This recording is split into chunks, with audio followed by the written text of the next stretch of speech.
For how Oh, long have you had employees? they have names. This is Lars and Sadie. I don't know if you've seen Yeah, Universe, but people like to come in here and just stare at him, which is very rude. it's very He doesn't impolite. he doesn't like it very much.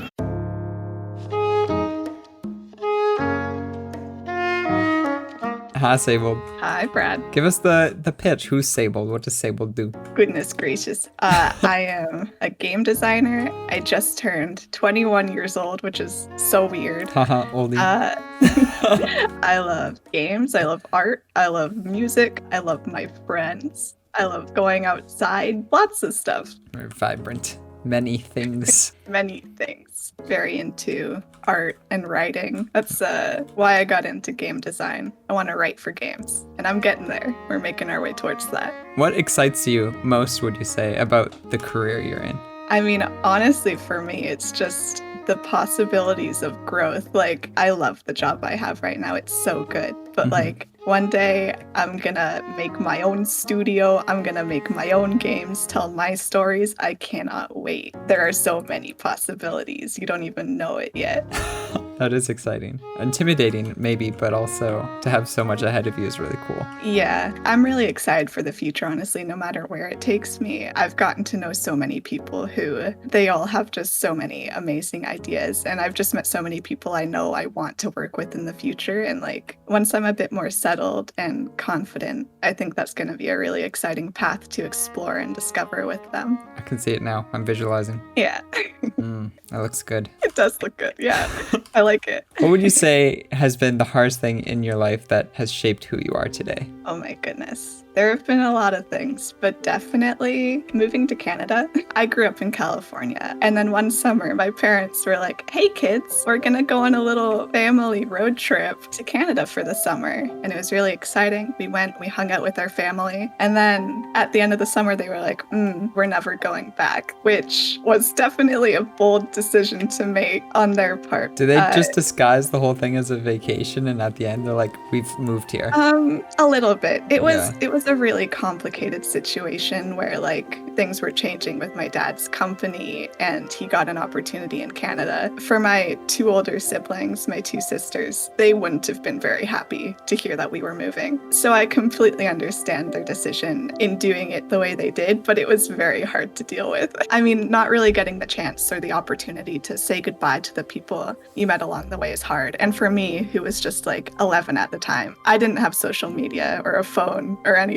So I think as far as they knew, I just disappeared off the grid. I think that move definitely shaped me. It gave me the opportunity to meet so many more people and have so many more experiences. Like, I honestly can't imagine who I would be without that now. It's always been hard to kind of place where's home for me because I have such a connection to where I grew up in California. But Canada has kind of over the years also become my home. Now that this year I'm going to be moving back to California, it's like, it's the same thing again. I'm leaving people behind, but I'm really excited for what the future holds. I'm a bit scared too, but I think it's really exciting. At least you have social media this time. Yeah, exactly. I won't lose all my friends this time. Would you change the past if you could? I've thought about this quite a bit before because I've always wondered, what if I never did move to Canada? What if I stayed in California? At the end of the day, like, I've gone through so much. The thought of like abandoning those memories, just all the things I've done over the years, all the people I've met, just to go back and possibly go through it differently, like, no chance, no chance, no way. Everyone has had hard times in their life. But even with those hard times, I would never want to change it. I think it's much more important to learn how to grow from your past than to try and erase it completely. The past can be good to reflect on at times. You know, like sometimes things happen and we just move right through it so quickly without even processing our feelings on like whatever situation it was. At the same time, you don't want to get caught up in the past because there's always a future to look forward to and to move towards. So I think it's a good balance of thinking about the past when you need to and not like focusing in all your energy on it. Ooh. Everything's good in moderation.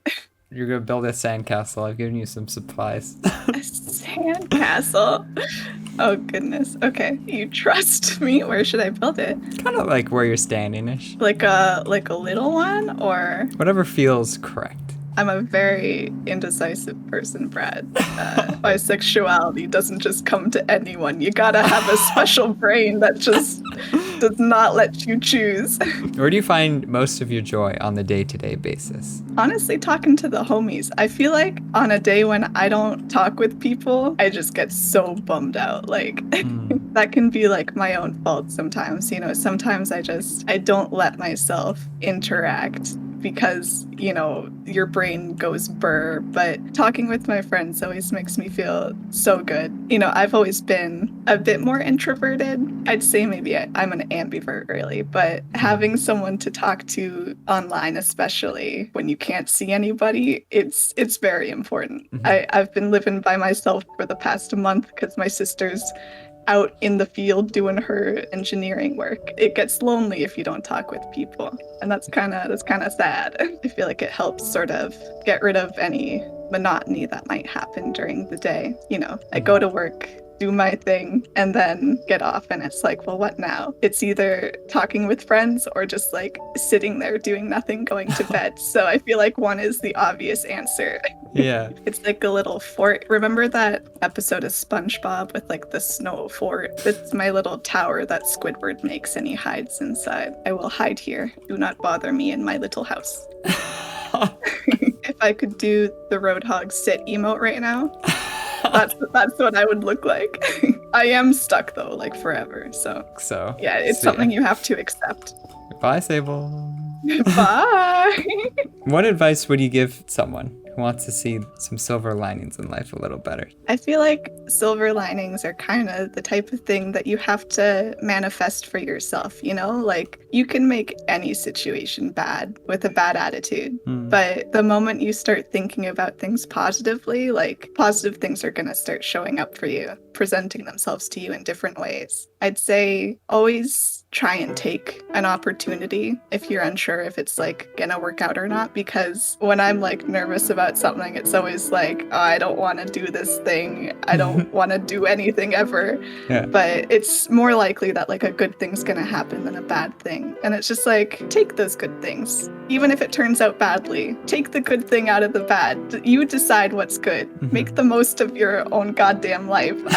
Be You're fed happy. up. You've had enough with people who don't. I've had enough of all this sadness. I want to be happy, so I'm gonna make myself happy. That's just something you have to decide for yourself at a certain point. Thank you, Sable. Nice. Thanks for chatting. Thank you. Appreciate you, Sable. Always. I appreciate you, Brad. You're so wonderful. Keep doing what you're doing. Or else. This is a threat. And I will take it as such. That is what I love to hear.